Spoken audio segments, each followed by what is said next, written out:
सिपाही भर्ती परीक्षा शुरू हो गई है, लेकिन इस सिपाही भर्ती परीक्षा से ठीक पहले दरभंगा पुलिस को बड़ी सफलता मिली, जिसमें एक होटल से 2 ऐसे लोगों को पुलिस ने बुधवार को गिरफ्तार किया, जो सिपाही भर्ती परीक्षा में पेपर लीक करने और परीक्षा पास कराने के नाम पर न सिर्फ 8 से 9 लाख रुपए में सौदा किया था, बल्कि कई अभ्यर्थियों से एडवांस के नाम पर 1 से 2 लाख रुपए तक ले रखा था। पुलिस को इसके सबूत भी गिरफ्तार दोनों के मोबाइल से मिले हैं। साथ ही सिपाही भर्ती परीक्षा के 16 ऐसे एडमिट कार्ड भी गिरफ्तार लोगों के पास से मिले हैं। वहीं बुधवार को होने वाली सिपाही भर्ती परीक्षा के पेपर परीक्षा शुरू होने से पहले मिलने और परीक्षा में कैसे अपने अभ्यर्थियों को फायदा पहुंचाया जाए, इसके भी कई प्रमाण मिले हैं। फिलहाल पुलिस गिरफ्तार आरोपी के बयान पर आगे अन्य जिलों के साथ दूसरी जगह भी छापेमारी करने में जुटी है। पूरे मामले की पुष्टि खुद दरभंगा सदर के एसडीपीओ अमित कुमार ने भी की है।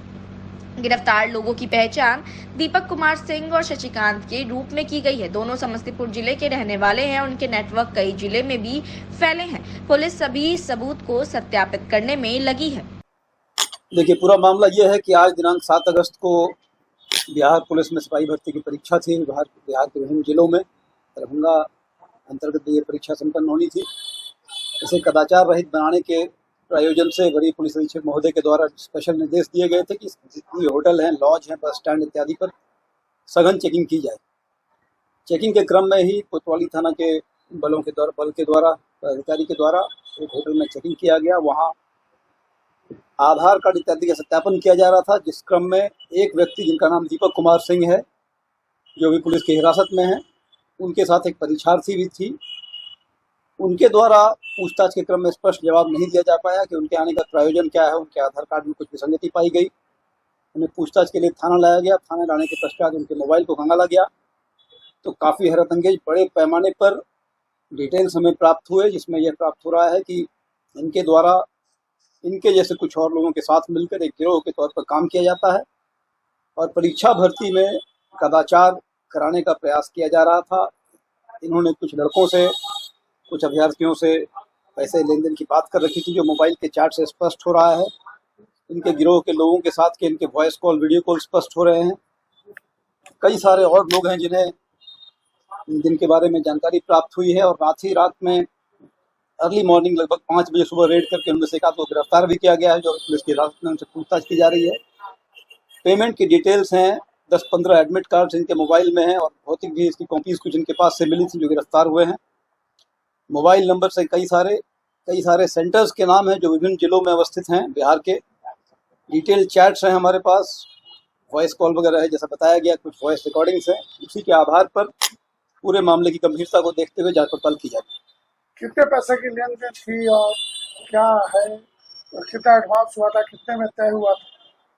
देखिए, जैसा बताया गया, बड़े सुनियोजित तरीके से इनका यह कार्यक्रम चल रहा है। इन्होंने लगभग 8 लाख रुपए, 9 लाख रुपए प्रति कैंडिडेट के हिसाब से बात कर रखी है, जिसमें 2 या 3 लाख एडवांस की बात भी कुछ कैंडिडेट से इनकी हो रखी है और अपने में इस बात को ये शेयर करते हैं। डिटेल इंस्ट्रक्शंस इन लोगों ने दे रखे थे अभ्यर्थियों के लिए, जैसे मार्कशीट को का नंबर लिख कर ले आना है, फर्स्ट क्वेश्चन जो रहेगा वो लिख कर ले आना ताकि सेट क्लियर हो सके। इस तरह काफ़ी डिटेल इंस्ट्रक्शंस इन्होंने दिए हैं, एक दूसरे को फॉरवर्ड किया है, जिस सब के बारे में विशेष पूछताछ की जा रही है। क्वेश्चन पेपर इत्यादि के बारे में भी कहा जा रहा है इनके द्वारा कि पहले प्राप्त हो जाएगा, कैसे हो जाएगा, क्या हो जाएगा, ये सब पर जांच होगी। देखिए, ये गैंगस्टर्स हैं, ये ठग भी हो सकते हैं। इनकी रोजगार गारंटी में कितना दम है ये यही बता सकते हैं, लेकिन ये तय है कि ये बड़े पैमाने पर विभिन्न जिलों में तैनात होकर विभिन्न सेंटर्स के साथ ये काम कर रहे हैं। कहाँ से गिरफ्तारी हुई आरोपी सर? एक बहेड़ी की गिरफ्तारी है और एक कोतवाली थाना अंतर्गत होटल से गिरफ्तारी है। गिरफ्तारी जहानाबाद से भी बताई जाती है। और जिलों में छापेमारी चल रही है। जी हाँ, और जिलों में चल रही है। कितने लोगों की टीम हो सकती है, कुछ बताएं? ये स्पष्ट नहीं है, काफी लोग जुड़े हुए हैं। कुछ लोग ऑनलाइन एग्जामिनेशन सेंटर वगैरह भी चलाते हैं। एक ऑनलाइन सेंटर धनबाद में है। वैसे वो पेशे से इनमें से एक इंजीनियर भी खुद को बताते हैं। डिग्री का सत्यापन नहीं किया गया, लेकिन खुद को इंजीनियर बता रहे हैं जो हमारे साथ। दरभंगा जिला के एपीएम थाना के पिपरौलिया गांव में एक खाली जगह पर कई बड़े बड़े ड्रम दिखने से लोग हैरान हो गए। जब ग्रामीण ड्रम को नजदीक से देखा तो कुछ ड्रम के अंदर विदेशी शराब भरे मिले तो कुछ ड्रम खाली पाए गए। माना जा रहा है कि रात के अंधेरे में यहाँ शराब कारोबारी ने शराब की बड़ी खेप को उतारा और कुछ शराब को ठिकाने लगाया और किसी कारणवश कुछ शराब को ठिकाने नहीं लगा पाए।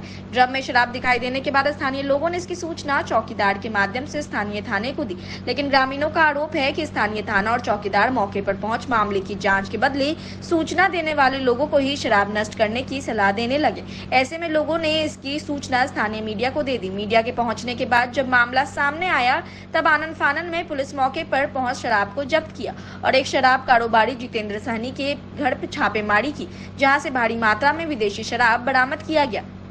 इसके बाद पुलिस ने जितेंद्र सहनी को गिरफ्तार कर लिया और मौके से तकरीबन 11,088 लीटर विदेशी शराब भी जब्त किया गया है। बताया जा रहा है कि गिरफ्तार जितेंद्र सहनी पहले से ही शराब कारोबार के अवैध धंधे में लगा है और इसके आपराधिक इतिहास भी है। इसकी पुष्टि खुद दरभंगा के एसडीपीओ अमित कुमार ने भी की है। देखिए, जानकारी ये है कि एपीएम थाना अंतर्गत पिपरोलिया गांव में कुछ ड्रम्स फेंके हुए थे और ड्रम्स को देखते हुए लोकल सूचना संकलन किया गया और थाने के द्वारा रेड करते हुए जितेंद्र सहनी के मकान में 1188 लीटर विदेशी शराब जब्त की गई है और उन्हें गिरफ्तार किया गया है। उनका आपराधिक इतिहास भी शराब से संबंधित रहा है। कांड दर्ज कराई कार्रवाई की जा रही है। नहीं, इस सब पर बराबर ही समीक्षा होती रहती है और भी होगी और चौकीदार वगैरह को नियंत्रित हमेशा वक्त किया जाता रहता है। चौकीदारी परेड होती रहती है। सूचना संकलन के लिए उन्हें प्रेरित किया जाता है। चेतावनी भी दी जाती है कि अगर उनकी संलिप्तता पाई जाएगी तो कार्रवाई की जाएगी। कल की जो घटना है ये भी, इसमें भी तत्परता दिखाते हुए आसपास के इलाके में खोजते हुए शराब की बरामदगी हुई है, जो पुलिस की अच्छी कार्रवाई है। तो जो वहाँ के ग्रामीण हैं वो जागरूक हैं, ऐसा मतलब देखने के लिए मिला है? तो सर ग्रामीण जागरूक हैं और ग्रामीणों को हम लोगों के द्वारा उत्साहित किया जाता है कि वो जो भी हैं और वो ऐसा करते भी रहे हैं पास्ट में भी, कि जो सूचना होती है वो साझा करते हैं मैसेज के द्वारा और उनकी पहचान भी हम हमेशा एनोनिमस रखते हैं, गुप्त रखते हैं। खुद फोन किए हैं थाना को। आप फोन किए हम थे? खुद फोन किए थाना अच्छा, को। क्या बोला था? मैडम बोल रही हैं जो हम अभी छुट्टी पर हैं, ठीक है। उस जो सरकारी नंबर है उस पर फोन किया। सरकारी नंबर पर 10 बार हम अपने फोन से फोन किए हैं, नोट रीचेबल, एक बार फोन रिसीव नहीं किया। तब जा करके हमारे गांव का उप मुखिया जो है अवधेश कुमार जो, वो 112 को फोन किया है। 112 वाला तब आया है तो उनसे हम मांगे हैं जो आप एसएसपी साहब का नंबर दीजिए। तो एसएसपी साहब को बोले मेरे पास एसएसपी साहब का नंबर नहीं है। उसके बाद जो है सो 112 वाला फिर जब से बोला है जो हमारे जा रहे हैं ड्रम उठाने के लिए, हम बोले जो मेरा चाचा जी का कैंपस है, विदाउट कोई इन्फॉर्मेशन का आप काहे के लिए ड्रम उठाइएगा। तो तब चौकीदार बोल रहा है फोन करके दरोगा साहब को, तो दरोगा साहब बोल रहे हैं आप लोग नष्ट कर दीजिए उसको। हम लोग काहे के नष्ट कर दें?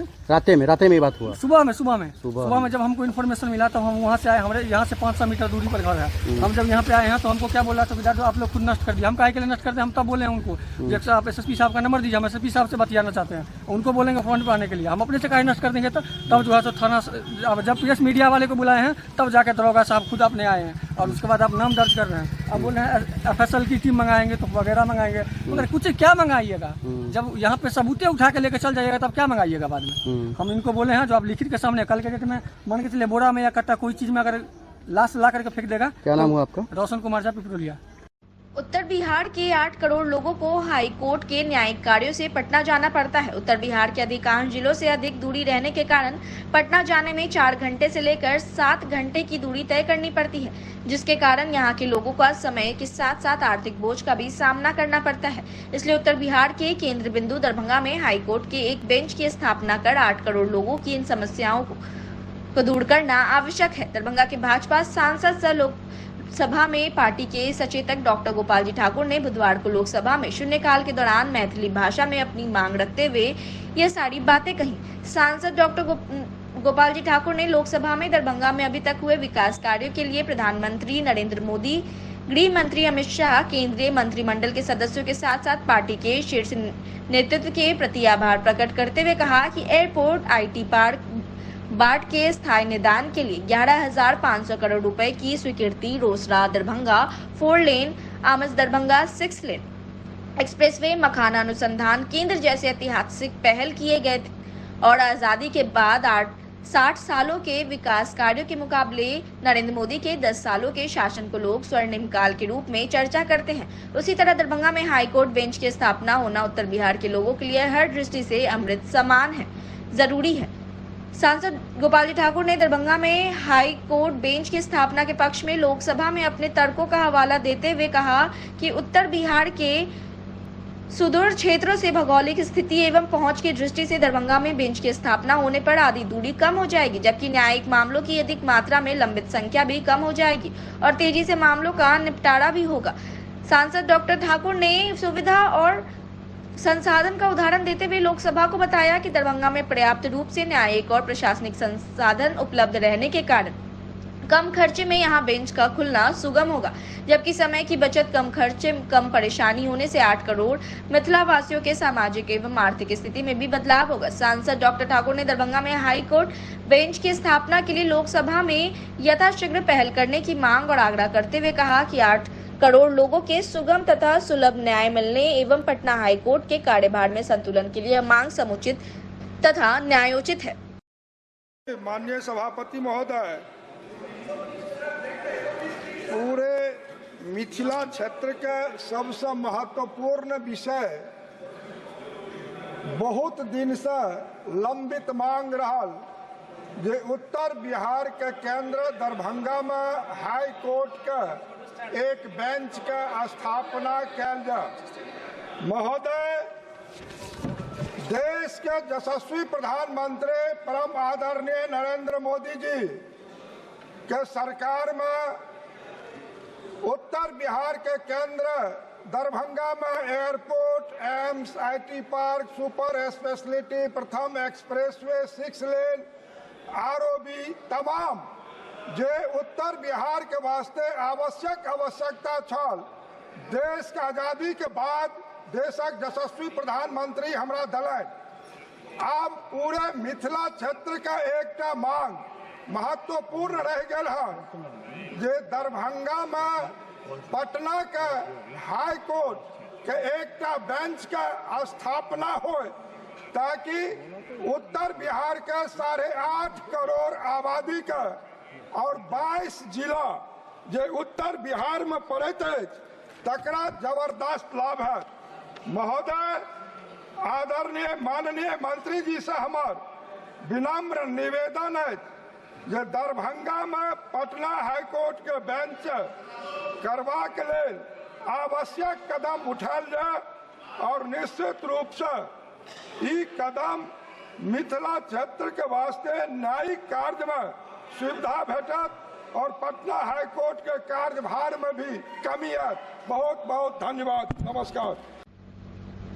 बेकसूर सुरेश दास को मद्य निषेध कान संख्या 491/24 से बरी करने को लेकर दरभंगा के वरीय पुलिस अधीक्षक के समक्ष धरना स्थल पर 1 दिवसीय धरना दिया गया। भाकपा माले दरभंगा द्वारा गुरुवार को वहीं धरना दे रहे लोगों के द्वारा गरीबों को परेशान करने वाले बस शराब माफियों के खिलाफ जमकर नारेबाजी की गई। धरना पर बैठे धरनार्थियों से जब हमारे संवाददाता ने बात की तो उन्होंने कहा जो दारू माफिया है उसे बचाने का काम किया जा रहा है और जो बेकसूर सुरेश दास है उनको हटाने का काम किया गया है, इसलिए इन लोगों ने यहाँ इकट्ठे होकर अपनी मांग रखी। धरना पर बैठे लोगों ने मद्य निषेध विभाग पर आरोप लगाया कि जो लोग शराब माफिया उनको बचाया जा रहा है और निर्दोष लोगों को हटाया जा रहा है, तो ये न्याय कहाँ से है। सरकार पर भी कई गंभीर आरोप लगाए। धरना दिया जा रहा है, किस ओर से, किन मांगों को लेकर दिया जा रहा है? देखिए, पेरी पंचायत लोक कमेटी के द्वारा आज मद्य निषेध एसएसपी के यहाँ हम लोग धरना प्रदर्शन का कार्यक्रम कर रहे हैं। सहायक आयुक्त के यहाँ हम लोग धरना प्रदर्शन कर रहे हैं। पिछला सप्ताह में छपरार के चौर में 12 चक्का का ट्रक से अंग्रेजी शराब का दारू पकड़ाया। जो दारू माफिया पेरी पंचायत में है, बड़े बड़े माफिया जो लगातार कई दर्जनों घटना में जेल जा चुका है, पिकअप गाड़ी पकड़ाया है, उसको बचाने के लिए साजिश के तहत उसको बचाया गया है और निर्दोष सुरेश दास को फंसाने का काम किया गया है। जो कि हम लोग मांग पत्र दिए हैं। मांग पत्र में कहा है कि आप मोबाइल लोकेशन के जरिए पता कीजिए, ट्रक गाड़ी मालिक को नहीं फंसा नामजद किया गया है।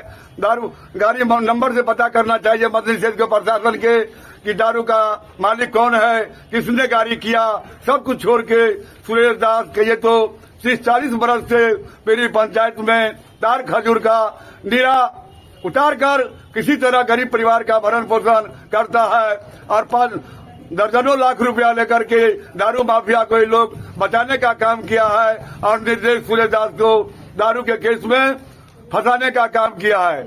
इसी मांग को लेकर हम लोग मद्य निषेध उत्पाद अधीक्षक के यहाँ, सहायक अधीक्षक के यहाँ धरना प्रदर्शन के माध्यम से कहने के लिए आए हैं कि आप जांच कीजिए। सुरेश दास अगर दारू व्यापारी है, अगर उसके यहाँ दारू पकड़ाया है या मोबाइल लोकेशन है, जो भी आपका तंत्र है उससे साबित कर दीजिए। सुरेश दास अगर दारू माफिया है तो उसको जेल भेज दीजिए। भाकपा माले आपका समर्थन करेगा, लेकिन दारू माफिया को बचा करके निर्दोष गरीब का बेटा का जो किसी तरह अपना जीवन यापन करता है उसको फंसाइएगा तो भाकपा माले आपके खिलाफ आर पार की लड़ाई लड़ेगा।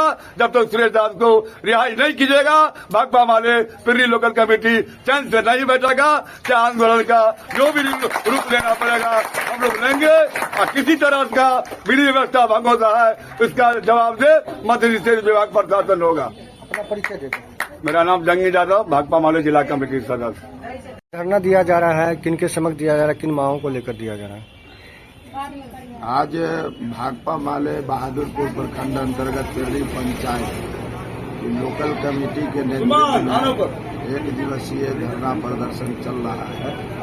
यह कार्यक्रम दरभंगा के पुलिस कप्तान और ये पुलिस अधीक्षक कार्यालय और खाद्य विभाग निषेध विभाग द्वारा खूब मनमानी चल रही है, जो भ्रष्टाचार चल रहा है उसके जांच और निर्दोष लोगों को जो असली मुजरिम को बचाने के चलते जो मद्य निषेध विभाग ने फंसाया है उसको बरी करने और संपूर्णता में जो ट्रक पकड़े जाने की बात प्रशासन कह रहा है उसमें दारू के साथ साथ नमक भी है। तो मद्य निषेध विभाग नमक को कहां बेचा, कहां रखा, इस पर विभागीय जांच शुरू हो रही है। इसलिए भाकपा माले का जो कहना है कि ये पुलिस की मिली भगत से नीतीश मोदी के राज में शराब का खुलेआम कारोबार चल रहा है और असली माफियाओं को बचा करके निर्दोष गरीब और फिर जो प्रतिद्वंदी है, जैसे पिर्री पंचायत में भाकपा माले है, राजनीतिक दल है, उसके कार्यकर्ता सुरेश दास का नामजद उसमें कर दिया गया है।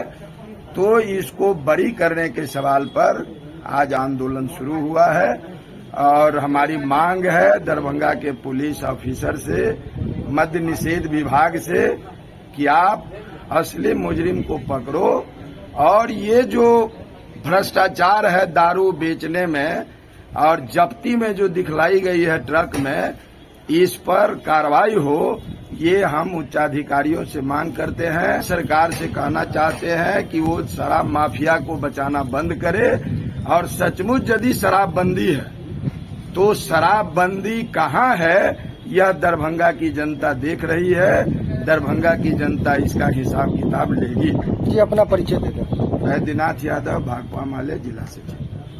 मोबाइल कंपनी द्वारा गलत ढंग से दरभंगा नगर निगम क्षेत्र के सड़क में गड्ढा कर करोड़ों का नुकसान होने की बात कही जा रही है और ऐसा दरभंगा नगर निगम के कुछ संबंधित लोगों के मिलीभगत से होता है तो काफी गंभीर आरोप लगाया जा रहा है और जांच का विषय है। जिस तरह की बात सामने आई है वहीं तमाम बातों पर वार्ड नंबर 33 के पार्षद इशरत जहां के पति सुजल अहमद अंसारी ने बुधवार को मीडिया से बात करते हुए क्या कुछ कहा, हम आपको उनकी बातों को सुना रहे हैं। और इस संबंध में दरभंगा नगर निगम वार्ड 33 के पार्षद जहां ने शहर में सड़क तोड़कर मोबाइल टावर लगाने वाले मामले को उठाया है, जिसकी सूचना पत्र के माध्यम से दरभंगा नगर निगम के नगर आयुक्त कुमार गौरव को अवगत कराया गया है। दिए गए पत्र में पार्षद इशरत जहां ने कहा कि पिछले कई वर्षों से दरभंगा नगर निगम के पदाधिकारियों की मिलीभगत से करोड़ों का घोटाला चल रहा है, जिस पर किसी की नजर नहीं गई है।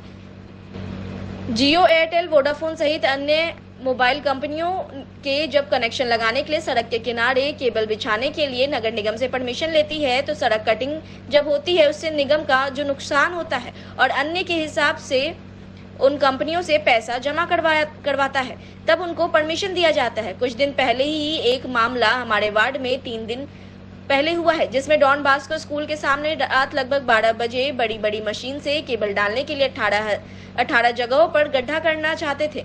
जब मुझे इसकी जानकारी हुई तो मैं वहां पहुंचकर उनसे निगम का परमिशन मांगा। उसने वर्ष 2023 का दिखाया। हमने कहा इसको हम नहीं मानते हैं, मुझे अभी का परमिशन लेटर चाहिए, जिस पर कंपनी के साइट मैनेजर और अन्य कर्मचारी से बहस हो गई।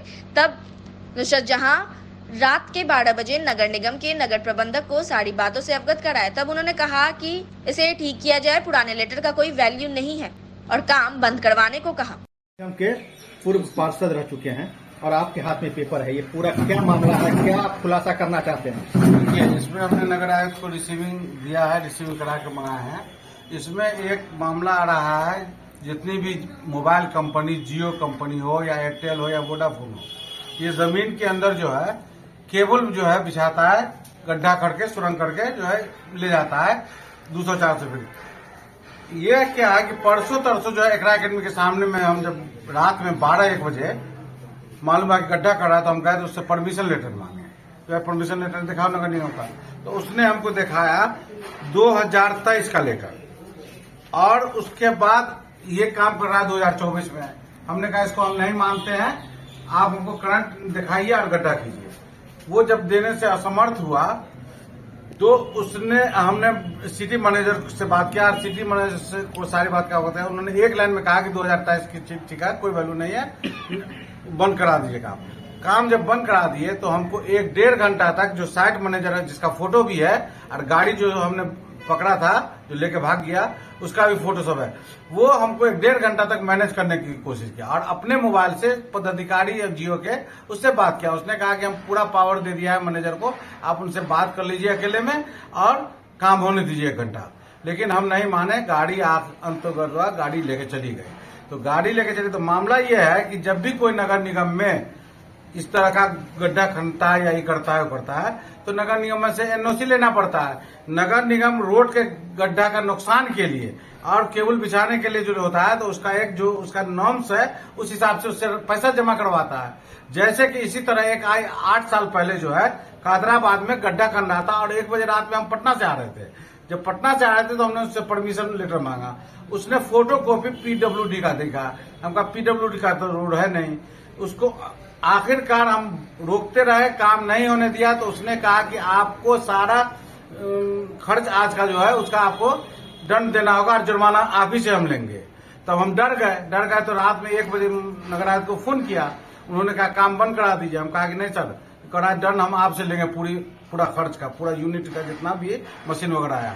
हमने फोटो खींचा, अब उसके काम नहीं करता। तो लोकल स्तर पर कहां से आपको घोटाले की बू आ रही है? किसको घोटाले की बू? इसमें हमको लोकल स्तर पर ये लग रहा है कि 3 साल 3 घटना, एक खान चौक पर हुआ था, 4 घटना हमने पकड़ा, एक अंदाज से, एक इससे जुर्माना हुआ नगर निगम में। मेरे पकड़ने के बाद एक जुर्माना हुआ, जब पैसा जमा करना पड़ा। और इस तरह का जो घटना चल रहा है, तो एक कंपनी अगर 1.5 करोड़ रुपए में परमिशन लेता है, उससे 5 कंपनी काम करता है और 2 साल तक काम करता है, तो हमको लगता है कि 20-25 करोड़ का जो है, हमको लगता है 1-2 साल में नगर निगम को इसका चुना लगा। कोई आमदनी होती एकदम होती, हर एक सुराग करने का जो क्षतिपूर्ति होता है उसका पैसा। कहाँ पे लग रहा है, कहाँ कमी है कि इसका इस प्रकार के काम हो रहा है शहर में? देखिए, हम दोषी किसी को नहीं देंगे। नगर निगम के जो पदाधिकारी है या जिसके अधीन ये सब आता है, वो तो मैनेज है। हाँ, एक चीज और कहना भूल गए कि जब हम ये घटना हो रही, ये बात हमको मैनेज करने की बात हो रही थी, और जियो कंपनी के अफसर सबसे हमको मोबाइल में बात कर रहा था, और हम जब तैयार नहीं हुए तो अब मेरे कैंपस में 4-5 कर्मचारी जो जियो वाला था, वो बात करते हुए हमने सुना कि वो लोग कह रहा था कि नगर निगम जब सारा ये जो है मेरा कंपनी जो है नगर निगम को जब मैनेज करके साइट पर भेजा, तो उसको चाहिए कि पार्षद को भी मैनेज कर लेते। पार्षद को मैनेज करते तो आज तो ये घटना नहीं होता। अपना किराया और इस पर मुजफ्फरपुर से जो गाड़ी आई है सब वापस नहीं जाता। ये बात अपने कानों से सुना। ये आप क्या करेंगे आगे? अभी तो हम नगर आयुक्त को दिया, आज हम डीएम साहब को दे रहे हैं, कमिश्नर साहब को दे रहे हैं, और इसकी प्रति एक मुख्यमंत्री को देंगे और एक शहरी विकास मंत्री को देंगे। अब इतने ऊंचे तक पहुंचा देंगे इस चिट्ठी को और इस अपनी बात को, उसके बाद तो उनकी जिम्मेदारी है, मेरी जिम्मेदारी नहीं। परिचय दे दीजिए अपना। मेरा नाम है फजैल अहमद अंसारी, राष्ट्रीय जनता दल के जो है फाउंडर मेंबर हम हैं, और पूर्व पार्षद है और अभी मेरी पत्नी इसमें जहाँ पार्षद है। धन्यवाद। नगर निगम को जो आपने इसकी शिकायत किया तो क्या अभी तक इसको संज्ञान में लिया, कुछ कार्रवाई किया नगर निगम? नहीं, नगर आयुक्त से हमारी मोबाइल पर बात हुई, सबने घटना के बारे में बताया, तो उन्होंने कहा लिखित में फोटो के साथ और इसके साथ भेजिए और हम उसको देखते हैं। नगर निगम में कितने तारीख को कंप्लेन किए थे? नगर परसों 6 को। तो अभी तक कोई कार्रवाई के रूप में अभी तक हमको जानकारी नहीं मिली। दलित अधिकारों के लिए संवयम समिति के देशव्यापी आह्वान पर दलित शोषण मुक्ति मंच दरभंगा की ओर से दलित विरोधी बजट के खिलाफ आज प्रतिरोध मार्च आयोजित की गई। प्रतिरोध मार्च मिर्जापुर देकुली से बहादुरपुर थाना मोड़ तक निकाला गया। वहीं दलित शोषण मुक्ति मंच के राज्य कमेटी सदस्य रामसागर पासवान की अध्यक्षता में आयोजित सभा को संबोधित करते हुए दलित शोषण मुक्ति मंच के राज्य महासचिव श्याम भारती ने कहा कि 8 अगस्त 2024 को दलित विरोधी बजट के खिलाफ राष्ट्रीय व्यापक विरोध प्रदर्शन का आह्वान किया गया है। इसी आलोक में आज दरभंगा जिले के विभिन्न क्षेत्रों में दलित शोषण मुक्ति मंच की ओर से प्रतिवाद मार्च आयोजित की गई। हाल ही में प्रस्तुत बजट और 2024 के आम चुनाव घोषणा पत्र में दलितों की पूरी तरह से उपेक्षा की गई है। भारत में दलित मुख्य रूप से कृषि, श्रम और असंगठित क्षेत्रों में कार्यरत है, जो उनके निरंतर सामाजिक और आर्थिक हाशिए पर होने को रेखांकित करता है। सार्थक सामाजिक विकास के लिए जरूरी है कि केंद्र सरकार हर साल दलित कल्याण के लिए पर्याप्त बजट आवंटित करे। हालांकि पिछले एक दशक में भाजपा शासन के तहत अनुसूचित जातियों के लिए बजट व्यय में गिरावट देखी गई है। आवंटन उनकी जनसंख्या के अनुपात के अनुरूप नहीं किया गया और यहां तक कि संशोधित बजट के तहत आवंटित धनराशि भी कम कर दी जाती है। नीति आयोग की सिफारिश और अनुसूचित जाति की जनसंख्या के अनुसार अनुसूचित जातियों के लिए देय आवंटन लगभग 16.2% है, लेकिन उपरोक्त तालिका में उल्लिखित अनुसूचित जातियों के लिए अनुमानित आवंटन पिछले 10 वर्षों के बजट अनुमानों में बजट के 11% को पार नहीं कर रहा है। अनुसूचित जातियों के लिए आवंटन केवल संख्याएं हैं, लेकिन केंद्रित योजनाओं को पर्याप्त बजट प्रदान नहीं किया जा रहा है। दलित शोषण मुक्ति मंच के जिला सचिव नीरज कुमार ने कहा कि दलितों की बड़ी आबादी आज भी शैक्षणिक, राजनीतिक, आर्थिक रूप से कमजोर है।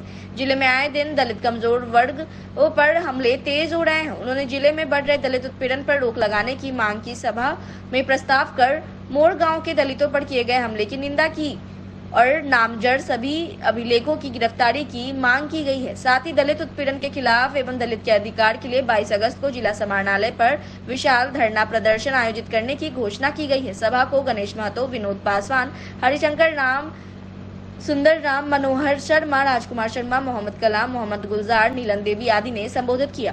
शोषण मुक्ति मंच, आज दलित शोषण मुक्ति मंच और दलितों के कई संगठन समन्वय समिति के आह्वान पर पूरे देश में आज गरीब विरोधी, दलित विरोधी बजट के खिलाफ प्रतिरोध कार्रवाई हो रही है। हम बताना चाहते हैं जो अभी जो वित्त मंत्री बजट पेश किए हैं उसमें जो दलितों के लिए जो अधिकार है उसमें बड़े पैमाने पर कटौती की गई है।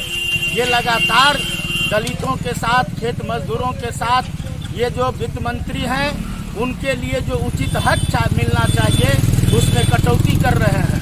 हम बताना चाहते हैं जो बड़े पैमाने पर आज दलितों के लिए जो सीट आरक्षित है उस पर भर्ती नहीं किया जा रहा है। दलित शोषण मुक्ति मंच लगातार मांग करती है जो प्राइवेट जो संस्था है उसमें भी दलितों के लिए आरक्षण हो, उसमें भी दलितों को ये पद मिले, लेकिन आज बड़े पैमाने पर आज निजी क्षेत्रों में भी आरक्षण नहीं मिल रही है और ये दलितों के लिए जो कल्याणकारी योजना है उसमें भी कटौती हो रही है। ये सरासर जो वित्त मंत्री ने जो बजट पेश किया है ये दलित विरोधी है। इसीलिए हम लोग मांग करते हैं जो ये जो दलित विरोधी बजट है उसको वापस लिया जाए। इसी मांग को लेकर आज दरभंगा जिले में प्रतिवाद मार्च आयोजित की गई है। श्याम भारती, दलित शोषण मुक्ति मंच, राज्य महासचिव।